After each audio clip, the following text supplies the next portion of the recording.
Hi friends नमस्कार जय जगन्नाथ मु आपणको प्रियर अपरूपा आपण मानक पूजास फ्लेवर हाउस को स्वागत जनाऊँगी। आपण माने केमिति अछंती आशा करूछि जगन्नाथଙ୍କ कृपारु समस्ते भलरे थिबे। आज मु एमितिका गोटे रेसिपी आनी बहुत सहज बनाइबा पई और खाइबा पई बहुत स्वादिष्ट। चलंतु दर्शक बंधु आज आमे प्रस्तुत करिबा माछा भजा। गरम दिन रे पखाला सहित खाइबा पई बहुत स्वादिष्ट। प्रथमे गोटे पात्र नबा सेथिरे आमे माछ गुडी को भल भाबरे आमे धोईकी रखिबा। तापरे आमे एथिरे हळदी गुंड और लूण स्वाद अनुसार देई भल भाबरे आमे माछरे हळदी लूण को मखई नबा। तापरे आमे किछि समय पय रेस्ट देबा। तापरे आमे करेई गरम करि नबा। सेथिरे सरिष तेल को ढालिबा।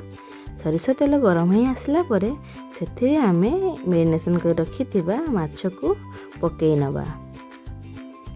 माछ को भल भाबरे आमे भाजी नबा।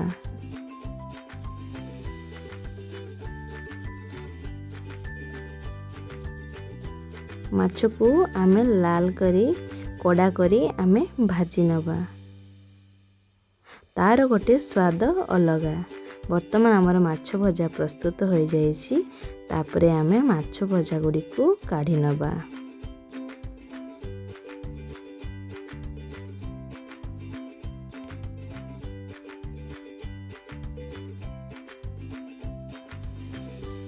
तापरे आमे गोटे भुरसुंगा पत्रर डाल को आमे फ्राई करि नबा।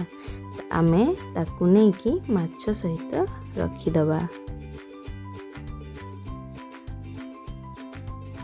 तापरे आमे एथिरे स्लाइस करि नबा पियाज को माछ सहित डेकोरेट करि नबा।